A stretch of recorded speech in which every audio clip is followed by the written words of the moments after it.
Good evening and welcome to Poland Daily. My name is Natalia Moczulska and this is the news. Ukrainian President Volodymyr Zelenski urged Europe to act more quickly and forcefully in imposing sanctions in Moscow for invading Ukraine, accusing Western allies of politicking as Moscow's forces advance on Kyiv. This is not an invasion of Russia into Ukraine. This is the beginning of war against Europe, against Ukraine's unity, against basic human rights in Europe, against all rules of coexistence on the continent, against how European states disagree to change the borders by force. For the second day, our cities experience rocket and bomb strikes, masses of insurging tanks as well as airstrikes, which are similar to those which Europe has already seen during the Second World War, and about which it said, never again. But this is now how it is. It happens again. Earlier tonight, Ukrainian President Volodymyr Zelensky posted a video of himself alongside other Ukrainian officials in the governmental district of Kyiv, confirming that he is still in the capital. Good evening to everyone. The leader of the faction is here. The head of the presidential office is here. Prime Minister Shmyhal is here. Podolyak is here. The president is here. We are all here. Our soldiers are here. The citizens are here and we are here. We defend our independence. That's how it'll go. Glory to our defenders, both male and female. Glory to Ukraine. Glory to our heroes.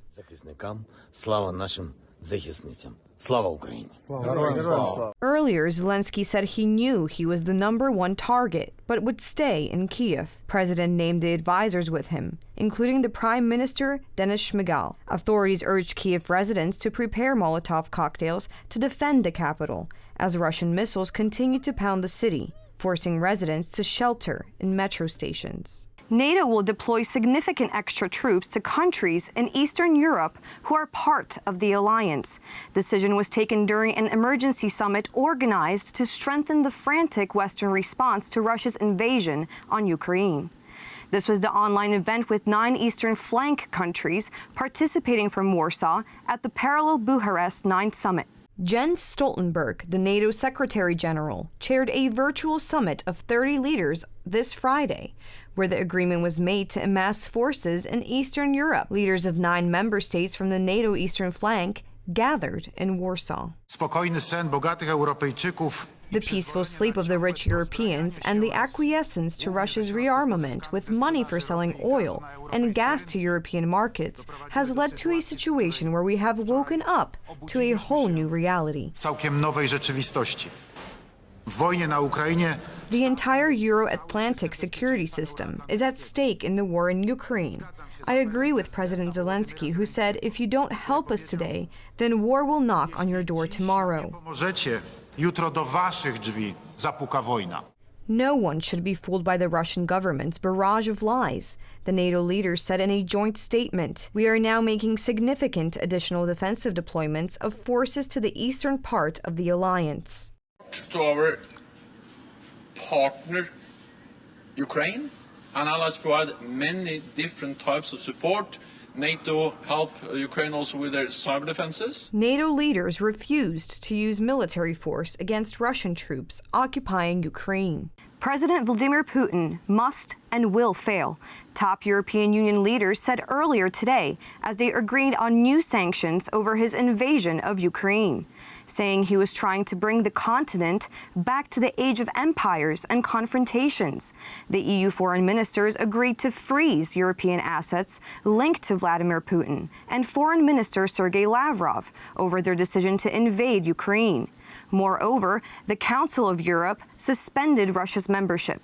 Russia launched its invasion by land, air, and sea on Thursday, following a declaration of war by Putin. An estimated 100,000 people fled as explosions and gunfire rocked major cities. Dozens have been reported killed. The bloc's leaders agreed in principle at an emergency overnight summit to impose new economic sanctions, joining the United States and others in taking steps such as curbing Russia's access to technologies. EU Commission Chief Ursula von der Leyen said that the sanctions would cut Russia's access to the most important capital markets, hence increasing the former Soviet republic's borrowing costs and raise inflation there. She also said that the export curbs to Russia would hurt its oil sector by stopping access to material it needs from the EU for its oil refineries. The European Union stands united.